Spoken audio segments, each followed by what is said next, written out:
So just showing you the platform. Now we are in the tax provisioning solution. I will go to the year that has been completed. So to improve the quality. So everybody wants, of course, a better quality, but at the same time, it needs to be efficient and the cost needs to be acceptable. You want more control, but quality is always important. And quality, in our view, means that you understand the granularity that you need to manage your tax position.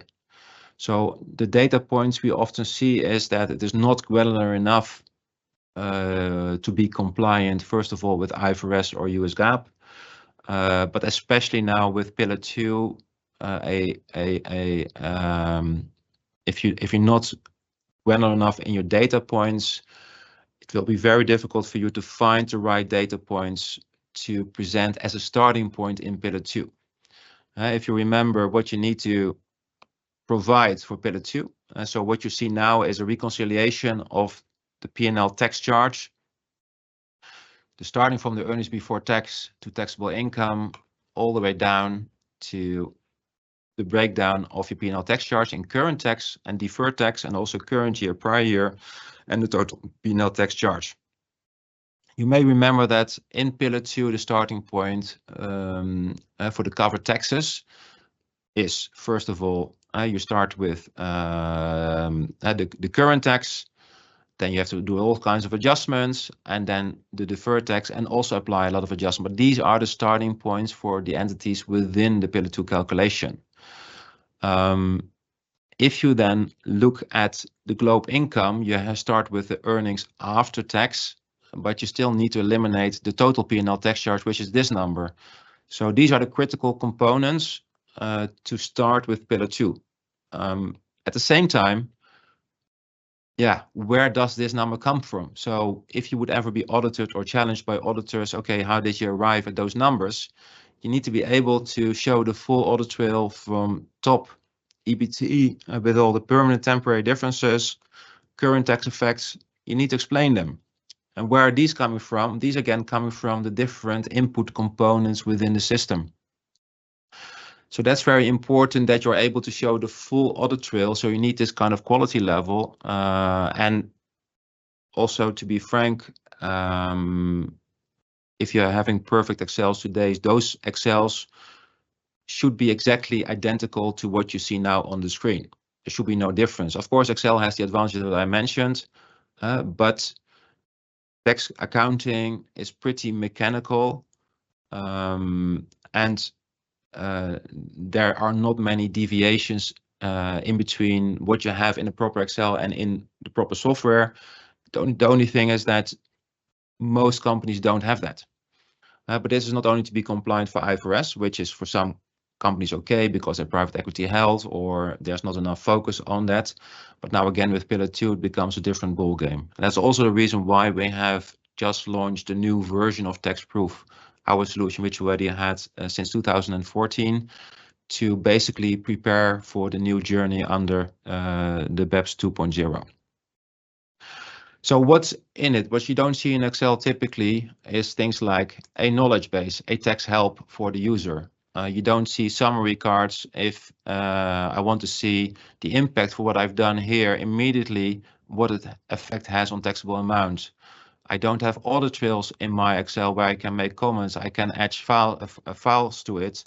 So all of this, and again, this is a full repository of data, which again is impossible in Excels. In the setup, you can make very simple adjustments if your entity is super simple. You just put everything on no, and you only need to fill the EBT and it's calculated. So you can adjust the complexity of the pack to the complexity of the reporting unit. Very important.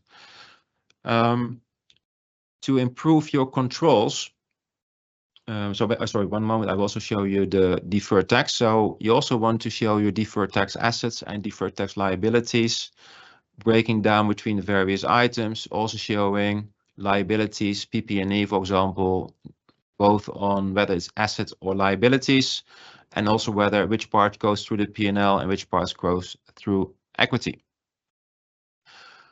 These are all output, all done automatically, same as the rate reconciliation. On the right-hand side, you see a full rate reconciliation. There's no manual intervention.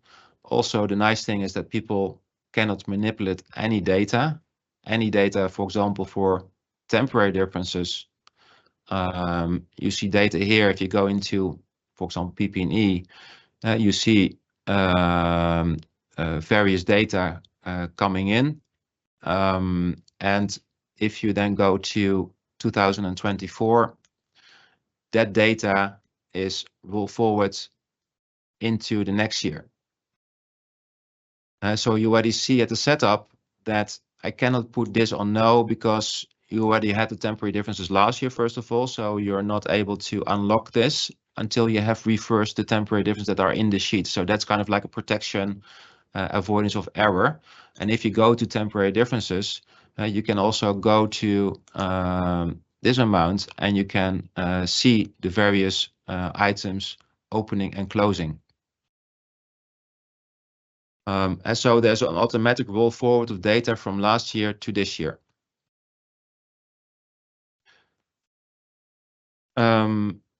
Also would like to show you for the consolidation area where you have on the fly a consolidation of your P&L tax data for all your entities on a vertical basis, all next to each other, including a full rate reconciliation for the entire group, same as you have seen in the individual reporting packs. So even if your local units are not finalized with the individual packs, the system already consolidates what it has. And as a reviewer, you can already start looking at the individual positions and ask questions during the process.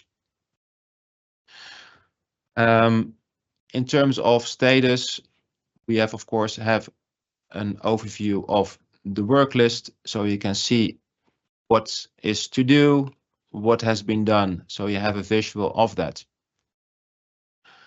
So you have a continuous overview. Okay, where are we in which status level? And you can scroll through it where you want and start asking questions if people are exceeding their time limits. Finally, what I would like to show you is also the possibility where we have the import possibilities. So I mentioned the bulk import for tax data. So we have a template, for example, which is looking like this. I need to make the screen a bit smaller to be able to drag and drop. So you see a bulk import with all the categories, tax rates, permanent differences, EBT, temporary assets. So everything you can fill, link with ID codes into the Excel and then load this into the system. That is the bulk import. Then we have also the financial check where you can load again all the financial data from your ledger. So this is where you can really improve the speed. And again, finally, you have also, of course, what I mentioned, the tax consolidation. You don't need to do that manually, done fully automatically.